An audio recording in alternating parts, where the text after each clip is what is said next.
The letter arrived at midnight, and it changed everything before breakfast. Wren Calloway stood in the narrow hallway of Ashcombe Manor with the paper shaking in her hand, though her face stayed calm the way it always did. The housekeeper had woken her with a candle and a warning. The Duke of Marrow, Alaric Vane, was coming home tonight, 3 years earlier than anyone expected, and the entire household had less than 6 hours to prepare. Wren was not a member of the family. She was a companion, hired 2 years ago to sit with the Duke's aunt, Lady Constance, who had grown too frail to manage alone. Wren read to her in the mornings, poured her tea in the afternoons, and listened to her stories at night. It was a quiet life, a safe one, and Wren had built it carefully, brick by brick, because safety was not something she had always known. She did not expect the Duke's return to touch her at all. She was wrong. By dawn, the manor was a storm of motion. Maids ran with fresh linens. Footmen dragged furniture back into place. Lady Constance sat in her chair by the window, smiling in a way Wren had not seen in months, and said only one thing. "My nephew is finally coming home to choose a wife." Wren kept pouring the tea. Her hand did not shake this time. "That is good news, my lady," she said. "It is more than good news," Lady Constance said. "It is a chance for this house, for everyone in it." Wren did not understand what the old woman meant by that, not yet. She would understand soon enough, and by then it would be too late to walk away. The carriage arrived just after noon, black wheels covered in road dust, horses breathing hard from the final stretch. Wren watched from an upstairs window as the Duke stepped down. He was taller than she expected, dressed plainly for a man of his rank, with the kind of tired eyes that come from years of work rather than years of comfort. He looked up at the house like a man returning to a place he was not sure still belonged to him. For one strange second, his eyes lifted higher toward her window. Wren stepped back before he could see her. Her heart was beating faster than it should have been for a stranger she had never met. That evening the family gathered in the long drawing room, and Wren was told to attend Lady Constance as always, standing near the wall with a tray of tea things, ready to serve and otherwise invisible. This was the way of the house. Companions did not sit with the family. They existed at the edges, useful and unseen. Duke Alaric entered the room, and every conversation stopped. He greeted his mother, the Duchess Margaret, with a stiff bow. He greeted his aunt with more warmth. Then his gaze moved around the room, taking in the faces, and Wren felt it pass over her and then come back. He did not look away quickly. He looked at her the way a person looks at something they cannot place, something familiar in a room full of strangers. "You," he said, "have we met?" The room went quiet in a different way now, the kind of quiet that comes before something interesting happens. Wren kept her eyes down, the tray steady in her hands. "No, Your Grace, I am Miss Calloway. I attend to Lady Constance." "Ah," he said, and something in his voice suggested he did not fully believe there had been no meeting, though he let it go. "Forgive me. Long roads make a man see faces that are not there." He turned back to the room, and the conversation started again, but Wren felt the weight of his attention linger even after his eyes had moved on. She poured tea for the Duchess with hands that betrayed nothing, though inside her something had shifted, some old alarm bell ringing faintly in the back of her mind. She had learned, a long time ago, to fear the attention of powerful men. It rarely meant anything good. Over the following days, Wren discovered the true reason for the Duke's early return. His mother had summoned him, insisting the line needed an heir and the estate needed stability, and she had already arranged for a parade of eligible young women to visit the house, each one presented like a prize horse at auction. Lady Eleanor Thorne, daughter of an earl; Miss Charlotte Reeve, famous for her singing voice; Miss Beatrice Hollies, whose father owned half the shipping routes on the eastern coast. Wren watched them arrive one by one over the following 2 weeks, each dressed more beautifully than the last, each trained since childhood in the art of being chosen. She had no place among them, and she wanted none. Her job was to remain at the edge of the room, refilling cups, catching stray details, saying nothing unless spoken to. But the Duke kept looking at her. It started small. A glance across the room during Lady Alina's long story about her family's estate in the north. A slight smile when Wren corrected a maid's mistake without drawing attention to it. Once, during a garden luncheon, he walked the long way around the table, past the tea service, just to say good afternoon to her before anyone else. "You pour a very steady cup, Miss Calloway," he said quietly. "Thank you, Your Grace. Do you enjoy your work here?" The question surprised her. No one asked companions if they enjoyed anything. "I am grateful for the position," she said, which was true and also not an answer. He studied her for a moment, as if he understood the difference. "That was not what I asked."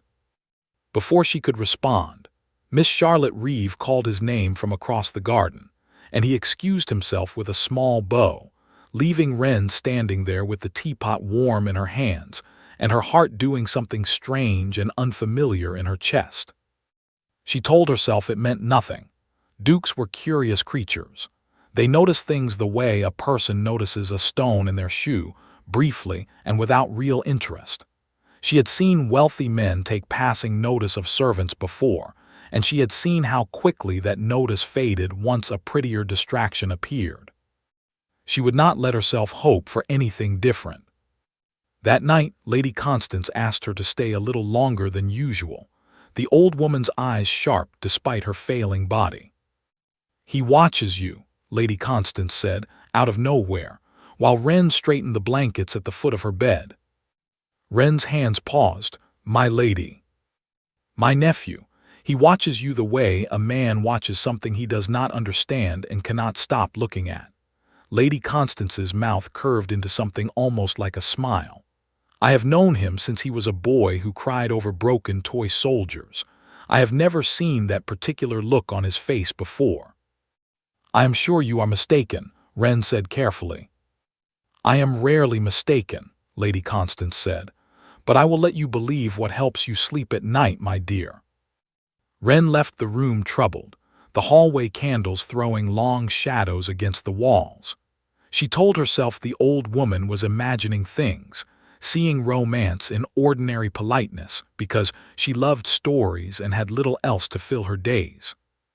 But that night, lying awake in her small room at the top of the house, Wren could not stop thinking about the way the Duke had looked at her in the garden, the particular weight of his attention, as if she were the only steady thing in a room full of performance. It frightened her more than she wanted to admit. Because Wren Calloway had built her entire life around not being seen, and the Duke of Marrow was starting to see her anyway, whether she wanted him to or not. The next morning brought a new visitor to the house, and with her, a new kind of danger, though Wren did not know it yet. A young woman named Isolde Price arrived from a family with old money and older secrets, and something about the way she looked at Wren during introductions made the hair rise on the back of Wren's neck. It was the look of someone who recognized a face they were not supposed to know. Wren excused herself early and told herself she was imagining things too. She was not. Somewhere in Isolde Price's sharp, careful eyes was a memory of another house, another name, another life Wren had worked very hard to leave behind. And that memory was about to walk through Ashcombe Manor's front door and threaten to undo everything Wren had built. But that was a problem for tomorrow. Tonight, there was only the strange, unwanted warmth of being noticed by a duke who was supposed to be choosing someone else entirely, and the quiet, dangerous hope that had started, against every instinct she had, to bloom in Wren Calloway's careful heart. Isolde Price did not speak to Wren directly for 3 full days, and that silence was worse than any accusation could have been. Wren felt it every time they were in the same room, a held glance across the breakfast table, a pause in conversation whenever Wren entered with the tea tray. Isolde had the patient stillness of a hunter who already knew where the prey would run. and Wren spent those 3 days moving through the house like a woman walking on thin ice, waiting to hear it crack beneath her. The 4th day it cracked. Wren was arranging fresh flowers in the east sitting room when Isolde appeared in the doorway, closing the door behind her with a soft click that sounded, to Wren's ears, like the turning of a lock. "Wren Calloway," Isolde said, testing the name the way one tests the weight of a coin before deciding if it is real. "That is an interesting choice of name." Wren kept her hand steady on the stems of white roses. "It is my name, Miss Price." "Is it?" Isolde crossed the room slowly, her skirts whispering against the floor. "Because I once knew a girl in Hollow Wick with your exact face, only she called herself something else. Nell Ashford, if I remember correctly. Her father owed money to half the county before he disappeared and left her to answer for it." The name hit Wren like cold water down the back of her dress. She did not let her expression change, though her pulse had begun to hammer so loudly she was certain Isolde could hear it. "I do not know that name," Wren said. "Of course you don't." Isolde's smile was thin and satisfied, the smile of a woman who had just confirmed a suspicion. "It has been, 6 years. People change their names. They change their faces with time and hunger and hardship. But eyes do not change, Miss Calloway, and yours are the same eyes that watched the bailiffs carry furniture out of your father's house while you stood on the front step and did not cry." Wren set down the roses because her hands had begun to shake too badly to hold them. "What do you want?" "There it is," Isolde said softly. "I knew if I pushed hard enough the mask would slip." "What do you want?" Wren repeated, quieter this time, more dangerous. Isolde tilted her head, studying her the way a cat studies something small and cornered. "For now, nothing but your attention. I want you to understand that I know who you are and what you are, and that the Duke of Marrow does not court companions with debtor fathers and false names. When the time comes that I need something from you, Miss Calloway, you will remember this conversation, and you will give it to me. Is that understood?" Wren did not answer. She did not trust her voice. Isolde seemed to take the silence as agreement. She turned toward the door, then paused, looking back over her shoulder with something almost like pity in her expression. "For what it is worth," she said, "I do not think you are a bad person. I simply think you are a person standing somewhere you do not belong, and eventually the house always notices who does not belong." She left. The door clicked shut again, and Wren stood alone among the white roses with her whole carefully built life suddenly balanced on the edge of a very sharp knife. She did not cry. She had promised herself, years ago, standing on that front step while strangers carried away her mother's furniture, that she would never again let anyone see her cry over things she could not control. But she pressed her palm flat against her chest, over her hammering heart, and breathed until the room stopped spinning. Nell Ashford. She had not heard that name spoken aloud in 6 years. She had buried it the way one buries the dead, with ceremony and finality, believing it would never rise again. Her father had been a merchant once, respected, comfortable, until bad investments and worse decisions turned respectable debt into ruin. When he vanished in the night rather than face what he owed, the creditors had come for everything else instead, including the good name Wren had been born with. She had been 17. She had watched her childhood home stripped bare by strangers, while the neighbors who once smiled at her in church now crossed the street to avoid her. She had taken a new name from a book of poetry her mother once loved. She had traveled 2 counties away and built herself into someone new, someone quiet, someone safe. Wren Calloway did not owe anyone money. Wren Calloway had no father to be ashamed of. Wren Calloway was simply a companion, unremarkable and unbothered, and that had been enough for 2 peaceful years. Until now. That evening, Wren served tea with hands so carefully controlled that no one noticed anything wrong, though the effort left her exhausted in a way physical labor never had.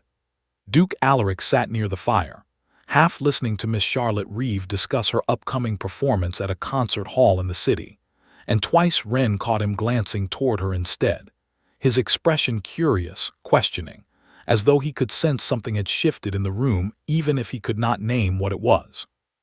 She avoided his eyes both times. Later, after the family had retired and the fires had burned down to embers, Ren found herself in the small library, unable to sleep, pulling books from shelves without really seeing their titles. She needed the quiet company of a room that asked nothing of her. She was not alone for long. "I did not expect to find anyone awake at this hour," Alaric said from the doorway, and Ren startled so badly she nearly dropped the book in her hands. "Your Grace, forgive me, I did not mean to intrude." "You are not intruding. This is your home as much as anyone's for as long as you live in it." He stepped further into the room, and the firelight caught the tired lines around his eyes. "You seemed unwell this evening, at dinner." "I am quite well, thank you." "You are a poor liar, Miss Calloway." He said it gently, without accusation, more observation than criticism. "For someone who works so hard to be unnoticed, you carry your worries very visibly, at least to anyone paying close attention." Ren's throat tightened. And why would a duke pay close attention to a companion's worries? He was quiet for a long moment, long enough that Ren thought he might not answer at all. Then he said simply, "Because I find I cannot help it." The words hung in the air between them, heavier than either of them seemed prepared for. Ren felt her carefully built walls tremble, just slightly, the way old stone shifts before it finally gives way. "You should not say things like that," she said quietly. "Not to me." "Why not?" "Because I am no one, Your Grace. I am a companion with no family name worth mentioning and no fortune to bring to any match. Whatever you think you see when you look at me, it cannot be what you believe it is." "And what do you believe I see?" Ren met his eyes then, finally, fully, for the first time since he had returned home. "I do not know, but I know it frightens me more than it should." Something passed across his face, understanding mixed with restraint, and for a moment Ren thought he might close the distance between them entirely. Instead, he simply nodded, as though accepting a boundary she had drawn without fully explaining it. "Then I will not press you further tonight," he said. "But I will say this. I have met a great many daughters of earls and captains of industry these past 2 weeks, Miss Calloway, and not one of them has held my attention the way you do without even trying. That is not nothing. Whatever else is true, that is not nothing." He left her alone with the fire and the books and her own racing heart, and Ren sat down heavily in the nearest chair, pressing her hands against her face. She could not afford this. She could not afford to be seen. Not now, not with Isolde Price circling like a hawk waiting for the right moment to strike. Every kind word from the Duke was another thread pulling her closer to a fall she would not survive, socially or otherwise.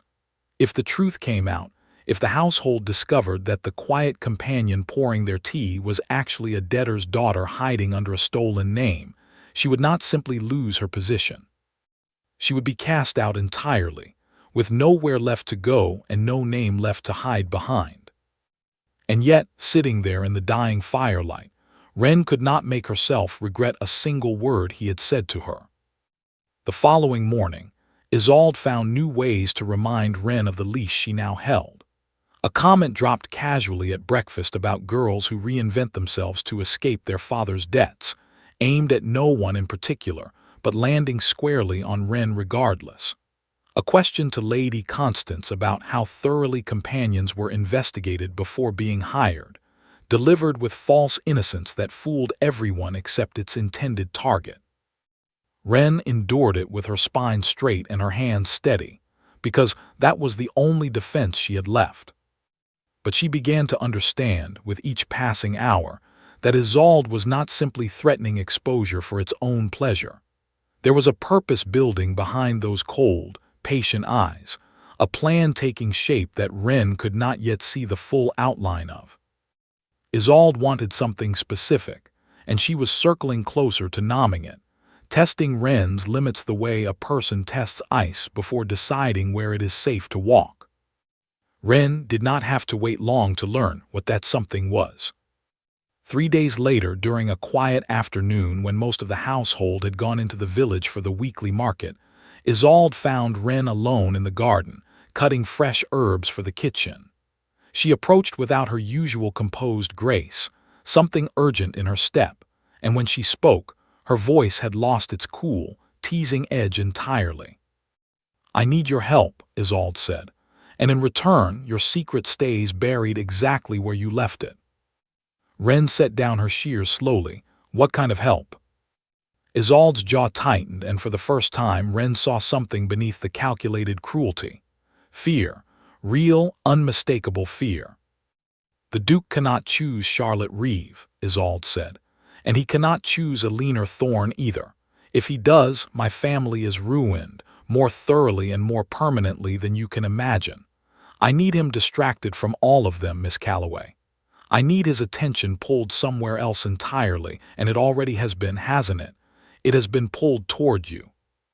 Wren felt the ground shift beneath her feet all over again. "You want me to interfere with his choice?" "I want you to be exactly what you already are," Isolde said. "A distraction he cannot look away from. Keep his eyes on you long enough and the others will lose interest, or lose patience, or simply lose the opportunity. Do this for me, and I will never breathe a word about Nell Ashford to another living soul." "And if I refuse?" Isolde's eyes went cold again, the fear buried back beneath careful composure. "Then by dinner tomorrow, every person in this house will know exactly who is pouring their tea, and you will have nothing left. No position, no name, no future. Think carefully, Miss Calloway. I am not asking you to do anything you have not already been doing without my encouragement." She left Wren standing alone among the herbs, the afternoon sun suddenly feeling far too warm, the walls of Ashcombe Manor suddenly feeling far too close. Wren looked down at her hands, steady despite everything, and understood with sudden clarity that she had been pulled into a game with far higher stakes than she had ever intended to play. A duke's genuine, unwanted affection on one side, a stranger's desperate blackmail on the other, and somewhere in the middle, the fragile, hard-won piece of a life Wren had built entirely out of silence and invisibility, now crumbling faster than she could hope to rebuild it. Whatever happened next, she understood one thing with absolute certainty. There was no version of this story where she remained unseen much longer. Wren did not sleep that night or the night after. She turned Isolde's words over in her mind 100 times, searching for a path that did not end with her ruin. If she refused, her secret would spill across the household by morning, and every kindness Lady Constance had ever shown her would curdle into betrayal in the old woman's eyes. If she agreed, she would be using the Duke's genuine feelings as a tool, bending his honest attention into a weapon for someone else's benefit, and that felt like its own kind of theft. There seemed to be no version of the coming days that left her hands clean. She decided in the end to do neither. She would not chase the Duke's attention on Isolde's behalf, and she would not run from it either. She would simply continue being herself, quiet and steady, and let whatever happened happen without her active hand steering it in any direction at all. It was a fragile plan, built more on hope than strategy, but it was the only one that let her still recognize herself in the mirror each morning. The garden party arrived 3 days later, hosted on the south lawn beneath a sky so clear it seemed to have been ordered specially for the occasion. Tables draped in white linen dotted the grass. A small string quartet played near the fountain. Lady Elinor Thorne wore blue silk that matched her eyes exactly, and Miss Charlotte Reeve had been convinced to sing 2 songs before lunch, her voice drawing polite applause from every corner of the lawn. Wren worked the tea table as always, pouring and refilling, moving through the crowd like a shadow among bright colors. She kept her eyes down, and her thoughts quieter than usual, determined not to give Isolde any reason to accuse her of either cooperation or rebellion. It was Isolde herself who broke the fragile peace. She approached the tea table midway through the afternoon, her expression pleasant for any onlooker, her voice pitched low enough for only Wren to hear. You have been very careful these past few days, Miss Calloway. Careful is not the same as cooperative. I told you I would not interfere with his choice, Wren said quietly, keeping her hands busy with the teapot. I am keeping that promise in both directions. That is not what we agreed. We agreed nothing, Miss Price. You threatened me, and I am choosing not to become a weapon in your hands. That is the whole of it. Isolde's jaw tightened, the pleasant mask slipping just slightly at the edges. She reached for a teacup with more force than necessary, and in doing so, her wide bracelet caught the loose fabric of Wren's sleeve and tore it clean along the seam. The tear exposed Wren's forearm to the afternoon light, and with it, the old scar she had spent 6 years keeping hidden beneath long sleeves and careful posture. A faded burn mark, pale and twisted, running from her wrist nearly to her elbow. For one terrible second the garden did not stop. The quartet kept playing. Laughter continued at a nearby table. Someone spilled lemonade 2 tables over and apologized with a bright, careless laugh. But Wren went rigid as stone, her whole body flooding with a cold she had not felt in years, and when she looked up, she found Duke Alaric standing only a few feet away, close enough to have seen everything. He did not look away. He did not gasp or reach for her arm the way some might have, treating the scar like a curiosity to examine. He simply held her gaze, steady and unbothered, as though the mark on her skin changed nothing about how he saw her. Wren pulled her sleeve back into place with shaking hands and excused herself before anyone else could notice, walking quickly toward the house with her spine straight and her chin high, refusing to run even though every part of her wanted to. He followed her. She heard his footsteps behind her on the garden path, unhurried but deliberate, and by the time she reached the shelter of the old stone archway near the kitchen entrance, he had caught up to her entirely. Miss Calloway, please, Your Grace, not now. I am not asking for an explanation, he said gently. I only wanted to make certain you were not hurt by the tear itself. Wren turned to face him, her composure barely holding, her eyes bright with something she refused to let fall. It is an old wound. It cannot hurt me anymore, not in the way you mean. And in the way you do not mean. The question landed somewhere deep and unguarded, and Wren found herself answering before she could stop the words from coming. My aunt kept a hot iron close when I was young, closer than she should have. That is all I am willing to say about it. She watched him absorb the sentence, watched something harden briefly behind his eyes, not directed at her but at whoever had done this to her, though he asked nothing further. He simply nodded, accepting the boundary she had drawn around the rest of the story. Thank you for telling me even that much, he said quietly. You did not owe me an explanation. No, she agreed, I did not. They stood there a moment longer beneath the stone archway, the sounds of the garden party drifting faintly around the corner, and Wren felt something shift between them, some final wall crumbling that she had not intended to let fall. She had spent 6 years making certain no one saw the scar, physical or otherwise, and here was a duke who had seen it and had not flinched, had not pitied her, had simply stood there and let her be exactly as broken and as whole as she actually was. It frightened her more than Isolde's threats ever could. That evening, Lady Constance summoned Wren to her private sitting room after dinner, her expression more serious than Wren had ever seen it. The old woman gestured toward the chair across from her own, and Wren sat, sensing something significant was about to unfold.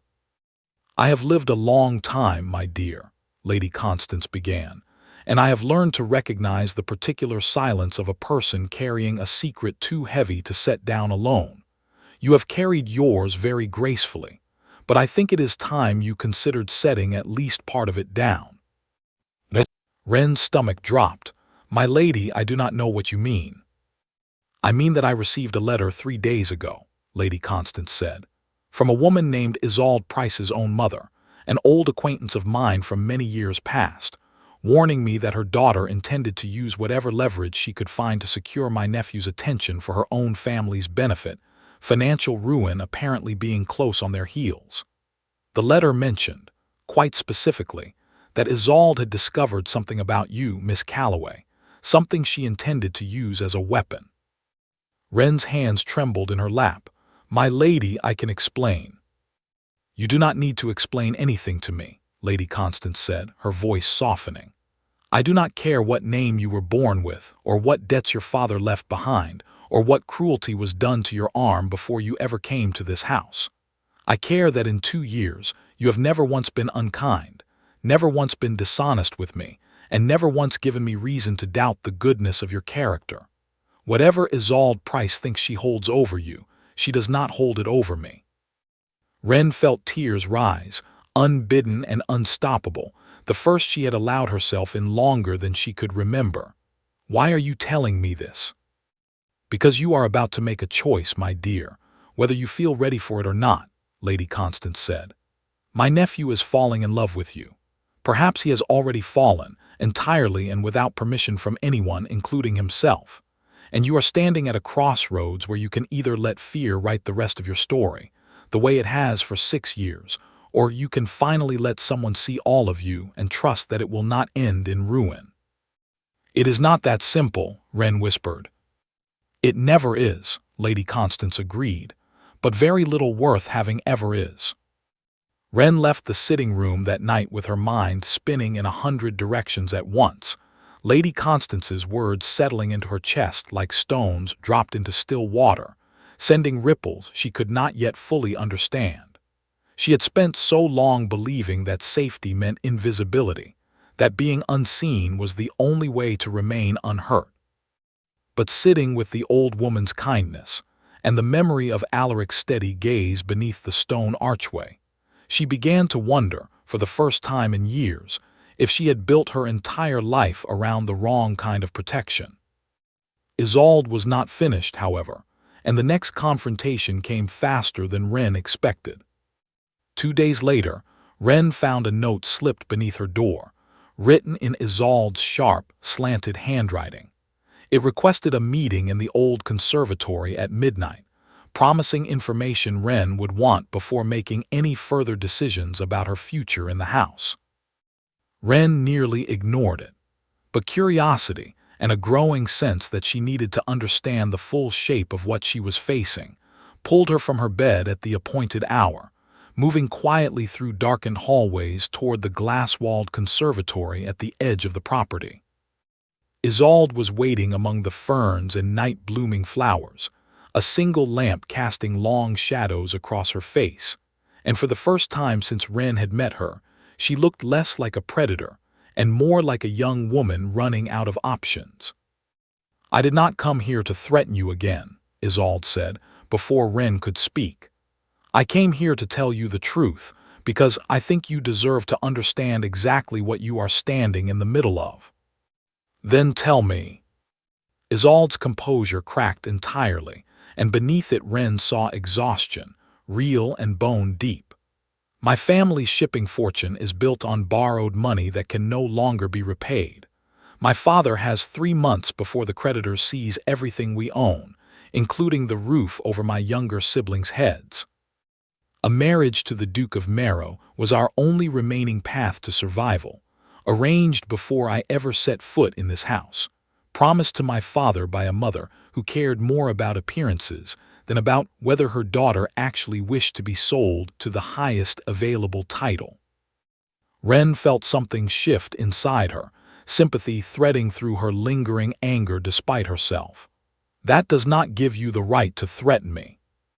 "No," Isolde admitted, "it does not, and I am sorry for it truly, though I understand that sorry changes nothing about what I have already done." She wrapped her arms around herself, suddenly looking younger than her years. "I do not actually want him, Miss Calloway. I have never wanted him. I want my family to survive, and he was simply the only tool I had left to use." "Then why torment me, instead of simply telling him the truth?" "Because desperate people rarely choose their kindest options," Isolde said quietly. "I am not proud of what I have done, but I am not finished either, not until I find another way to save what is left of my family, and I do not yet know what that other way might be." Ren studied her for a long moment, the anger in her chest slowly giving way to something more complicated, more human. "I cannot help you the way you originally asked. I will not use his affection as a tool, not for you, not for anyone.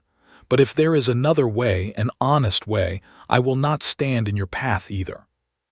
Isolde's eyes glistened in the lamplight. "Why would you offer me anything at all, after everything I have done?"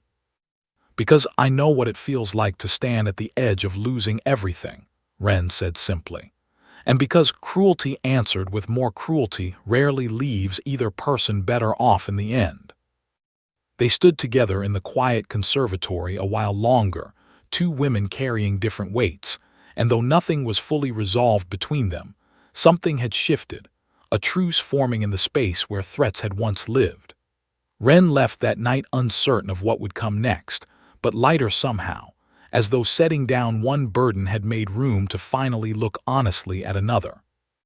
The following morning, Duke Alaric requested a private audience with her, and Ren understood, walking toward his study with her heart hammering against her ribs, that whatever conversation was about to unfold would change the entire shape of her carefully rebuilt life, whether she was ready for that change or not. The study smelled of old leather and pipe smoke, though Ren had never once seen the Duke smoking a pipe himself.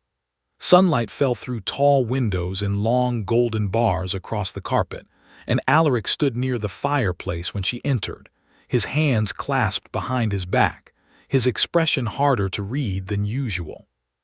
"You wish to see me, Your Grace?" "I did." He gestured toward a chair, but Ren remained standing, some instinct telling her this conversation would be easier to survive on her feet. He seemed to understand and did not press the matter. "My mother has set a date. 2 weeks from tomorrow there will be a ball, and by the end of that evening I am expected to announce my intention to marry." Ren's chest tightened. "That is very soon." "It is." He turned to face her fully, and for the first time since his return, she saw something almost vulnerable behind his composed exterior. "I have spent 3 weeks entertaining daughters of earls and captains of industry, and not one conversation among them has felt half as honest as the ones I have had with you, standing at the edge of rooms, pouring tea no one properly thanked you for." "Your Grace, please." "Let me finish," he said, gently but firmly. "I am not a young man given to romantic foolishness. I did not return home expecting to feel anything at all beyond duty and obligation. But I find myself, 3 weeks later, unable to imagine standing at that ball and announcing my intention to marry anyone whose name is not yours." The words landed in the quiet study like stones dropped into still water, sending ripples through Ren that she could not immediately steady. She had known, on some level, that this moment was approaching. She had felt it building in every glance, every unguarded word exchanged in gardens and libraries and beneath stone archways. But hearing it spoken plainly, in daylight, with nothing left to interpret or explain away, struck her differently than she expected. "You do not know what you are asking," she said quietly. "Then tell me." "I am no one, Your Grace. I have no family name worth mentioning, no fortune, no connections that would benefit your house in any meaningful way. A duke does not marry his aunt's companion. It is not done. It has never been done, not without scandal following the family for a generation." "I do not care what has never been done," he said. "I care what is true. And what is true is that I have never once, in 3 weeks of careful searching, wanted to sit across from anyone else the way I want to sit across from you." Ren felt tears threaten again, and she blinked them back with fierce determination. "You do not know the full truth of who I am. If you did, you might feel very differently." "Then tell me," he said again, softer this time. "Tell me whatever it is you are so afraid I will hear, and let me decide for myself whether it changes anything." Ren stood very still for a long moment, the weight of 6 years of careful hiding pressing against her chest like a physical thing. She thought of her father vanishing in the night. She thought of the bailiffs carrying away her mother's furniture while neighbors watched from behind curtains. She thought of the aunt who had taken her in afterward, and the hot iron, and the new name she had chosen from a book of poetry, because it sounded like someone who had never known any of that shame. She told him everything. She told him about Nell Ashford, about the debts, about the 6 years of careful invisibility built brick by brick into the quiet companion standing before him now. She told him about the scar, the whole story this time, not just the fragment she had offered beneath the archway. She told him about Isolde's threats, and the conservatory meeting, and the fragile truce that had formed there in the dark among the ferns. He listened without interrupting, his expression steady throughout, never once shifting into pity or judgment, simply absorbing each piece of her history as though it were being handed to him for safekeeping rather than confession. When she finished, the study was quiet except for the soft crackle of the fire, and Wren stood there feeling more exposed than she had ever felt in her life, waiting for whatever verdict he was about to deliver. "Thank you," he said finally, "for trusting me with that. That is all you have to say." "What else would you have me say?" He crossed the room slowly, stopping a respectful distance away, close enough that she could see the sincerity in his eyes. "You survived a childhood that would have broken most people entirely. You built a new life out of nothing but determination and a book of poetry.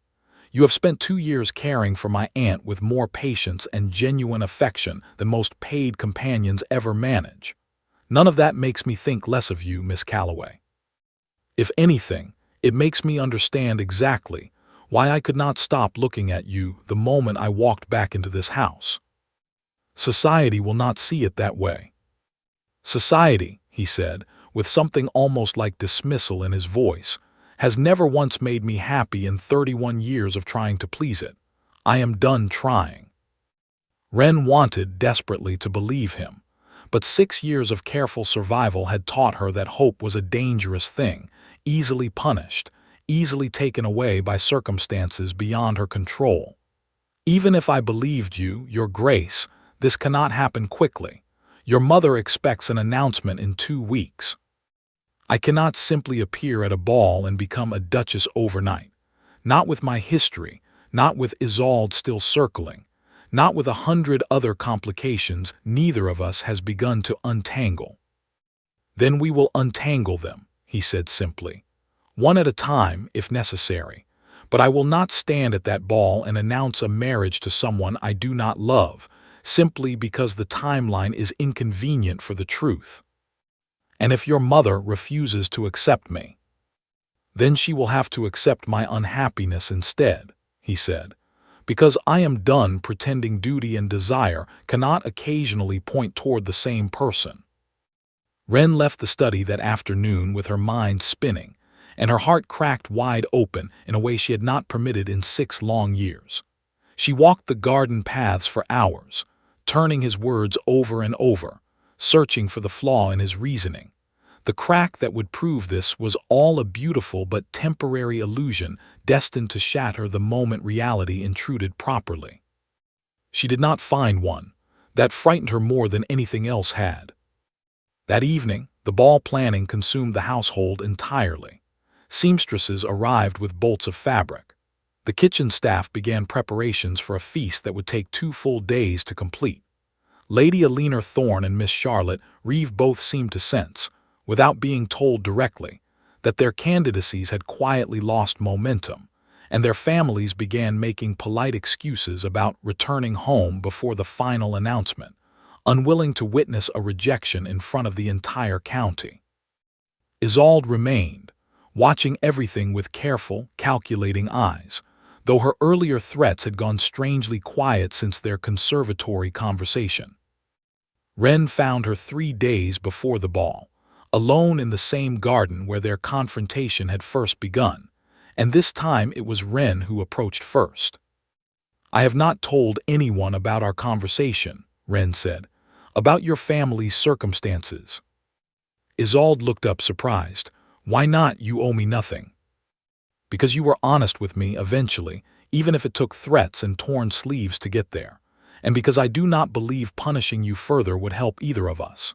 Ren sat down on the garden bench beside her, an unexpected gesture that seemed to catch Isolde entirely off guard. "I spoke to Lady Constance. She knows people, connections in trade and shipping who might be willing to help restructure your family's debts quietly, without the scandal you are so afraid of. It is not a certainty. But it is a path that does not require marrying anyone you do not love." Isolde stared at her for a long moment, something complicated moving across her features. "After everything I did to you, you are trying to help me." "I am trying to make certain that at least one good thing comes out of this entire tangled mess," Ren said. "Call it whatever you like." Isolde's composure finally broke entirely, and she pressed a hand over her mouth, her eyes bright with tears she had clearly been holding back for weeks. "I am sorry, Miss Calloway, truly. I was frightened, and frightened people do terrible things to protect what they cannot afford to lose." "I know," Ren said quietly. "Better than most, I know exactly how that feels." They sat together in the garden a while longer, an unlikely peace settling between two women who had started as adversaries and were ending, if not quite as friends, then at least as two people who understood each other's fear a little better than before. But peace with Isolde was only one piece of the puzzle still spinning around Ren, and the largest piece remained entirely unresolved. The Duchess Margaret had not yet been told anything about her son's true intentions, and Ren understood, walking back toward the house as the sun began to set behind Ashcombe Manor's tall chimneys, that the coming confrontation with Alaric's mother would likely be the most difficult conversation of this entire ordeal. The ball was 2 days away. The truth could not stay hidden much longer. And somewhere in the back of Ren's mind, a small, persistent voice reminded her that even if Alaric meant every word he had spoken in that sunlit study, meaning something and being able to deliver it against the full weight of family expectation, social scandal, and a mother's ambitions were not always the same thing at all. She had survived losing everything once before. She was not entirely certain she could survive it a second time, not now, not after finally allowing herself to hope. The Duchess Margaret summoned Ren to her private chambers the morning before the ball, and Ren understood immediately, walking down that long corridor with her pulse hammering in her throat, that Alaric had already told his mother the truth. The room was cold despite the fire burning in the hearth. Duchess Margaret sat very straight in a high-backed chair, her expression unreadable in the way that powerful women often train themselves to be, and she did not invite Ren to sit. "My son tells me he intends to announce his engagement to you tomorrow evening," the Duchess said, without preamble. "I would like to hear from your own mouth exactly who you are before I decide how I intend to respond to that announcement." Ren stood very straight despite the fear coiling tight in her stomach. She had promised herself, walking into this room, that she would not shrink from this conversation the way she had shrunk from so many others over the past 6 years. "My name was Nell Ashford before it was Ren Calloway, Your Grace. My father was a merchant who left significant debts behind when he disappeared rather than face them. I changed my name and built a new life because the old one had become impossible to survive inside of. And the scar on your arm, my son mentioned it though not the details." Ren felt her chin lift, refusing to let shame color her voice. "My aunt was not a kind woman in the years after my father left. She believed cruelty was an acceptable form of correction. I do not speak of it often, because it does not define the person I chose to become afterward." The Duchess studied her for a long, silent moment, and Ren forced herself to hold that gaze without flinching, though every instinct screamed at her to look away, to apologize, to make herself smaller and less threatening the way she had learned to do so many years ago. "You understand," the Duchess said finally, "that a marriage between my son and a companion with your particular history will invite exactly the kind of scandal this family has spent generations avoiding. There will be whispers. There will be women in every drawing room from here to the capital delighting in tearing you apart with their tongues. I understand that, Your Grace. And you are prepared for that, truly prepared, not simply willing to endure it for the sake of a title and a fortune neither of which you ever expected to have. Something in Ren's chest steadied at the question, some old fear finally settling into something closer to resolve. I did not build my life around wanting a title, Your Grace. I built it around wanting safety and quiet and the freedom to be exactly who I am without punishment for it. Your son offered me the first honest kindness I have received from anyone outside your aunt's household in 6 years. I am not marrying him for his fortune. I am not entirely certain, if I am honest, that I am prepared for the scandal at all. But I am prepared to try, because the alternative is spending the rest of my life wondering what I gave up out of fear. The Duchess's expression shifted, just slightly, something that might have been reluctant respect flickering behind her carefully composed features. You are more direct than I expected from a companion trained to remain silent in every room she enters. I have spent 6 years learning silence, Your Grace. I am only now learning that silence is not the same thing as safety. A long quiet stretched between them, broken only by the crackling fire, and Ren waited, her heart hammering, for whatever verdict was about to fall. My son is a grown man, the Duchess said finally, and he has made his choice clear enough that I suspect no amount of maternal objection would change it. I will not pretend this will be easy, Miss Calloway. I will not pretend the coming months will be free of difficulty. But I find, somewhat against my own expectations, that I would rather my son marry a woman with honesty and quiet strength than another daughter of an earl trained, since birth, to say only what is expected of her. She paused, studying Ren once more. Do not make me regret this decision. I will not, Your Grace. You have my word. Ren left the Duchess's chambers with her legs unsteady beneath her, relief and disbelief tangling together into something she could not quite name. She had expected rejection, expected to be sent away in disgrace before the ball even began. Instead, she had been given, however reluctantly, a chance. The ball arrived the following evening, and Ashcombe Manor transformed into something out of a dream, every chandelier lit, every hallway filled with music and laughter, and the rustle of expensive silk.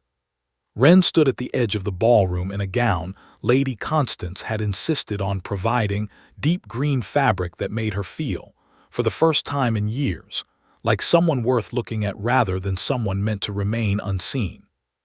She watched Alaric move through the crowd greeting guests, enduring polite conversation with the patience of a man counting down the minutes until midnight, when the announcement was expected.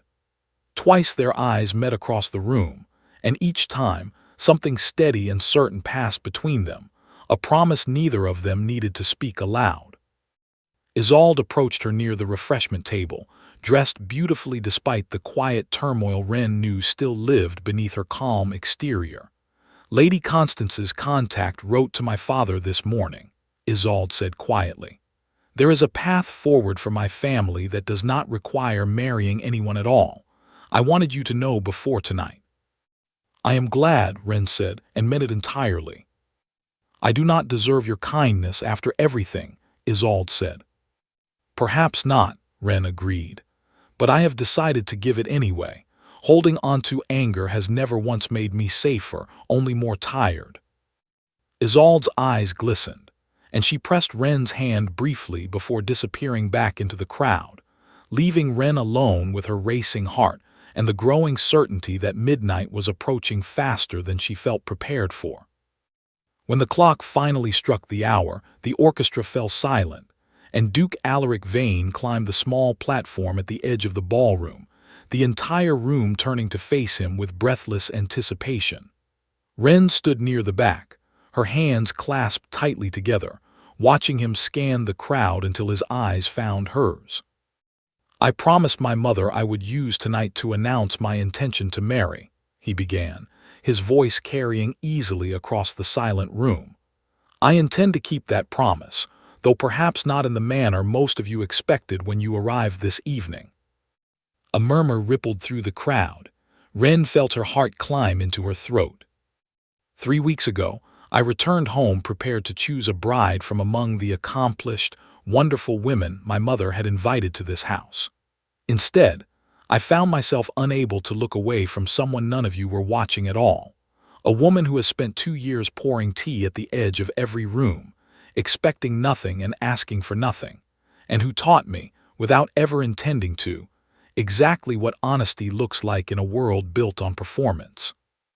He stepped down from the platform and crossed the ballroom directly toward her, the crowd parting instinctively, 100 pairs of eyes following his path with undisguised astonishment. "Miss Wren Calloway," he said, stopping before her, his voice softening as though the rest of the room had simply ceased to exist. "I am not offering you a title because it is convenient or because my mother demanded an announcement tonight. I am offering it because I cannot imagine a single morning of the rest of my life that would feel complete without you pouring the tea across from me instead of beside me. Will you marry me?" The ballroom held its breath. Ren looked at him, this careful, steady man who had seen every broken piece of her history and had not once flinched away from any of it, and she felt the last of her 6-year fear finally, quietly, release its grip on her chest. "Yes," she said, her voice clear enough to carry through the silent room. "Yes, I will." The ballroom erupted into applause and startled whispers, and somewhere near the back, Ren caught sight of Lady Constance dabbing at her eyes with obvious pride, and Isolde clapping with genuine warmth despite everything that had passed between them. Alaric took her hands in his, right there in front of the entire assembled county, and for the first time since arriving at Ashcombe Manor, Ren did not care who was watching. The months that followed were not without their difficulties, exactly as the Duchess had warned. There were whispers, as promised, and cold shoulders from women who believed titles should only ever marry other titles. But there was also Lady Constance's fierce, unwavering support, and Isolde's family quietly recovering from the edge of ruin, and a duke who never once, in all the difficult months of adjustment, made Ren feel as though she needed to apologize for the life she had survived before finding her way to him. A year later, on a quiet afternoon much like the one that had started everything, Ren sat across from her husband in the same sunlit study where he had first told her the truth of his feelings, pouring 2 cups of tea instead of 1, and settling into the chair across from him instead of standing silently at the edge of the room. "You know," Alaric said, watching her with the same steady warmth he always had, "the entire county still talks about that ball. The Duke who chose his aunt's companion over an entire room of Earl's daughters." "Do you regret giving them something to talk about?" Ren asked, a small smile tugging at her mouth. "Not for a single moment," he said, "not one." Outside the tall windows, the garden bloomed exactly as it had the day Isolde's bracelet had torn Ren's sleeve and changed the entire course of her life, though the scar that had once felt like her greatest shame now simply felt like proof of everything she had survived to arrive here, safe and seen, and finally, entirely, no longer invisible. Ren poured the tea, and for the first time in longer than she could remember, she poured it not because it was expected of her, but because she wanted to. Sitting across from the one person who had looked past every careful wall she had built and had chosen, without hesitation, to stay anyway,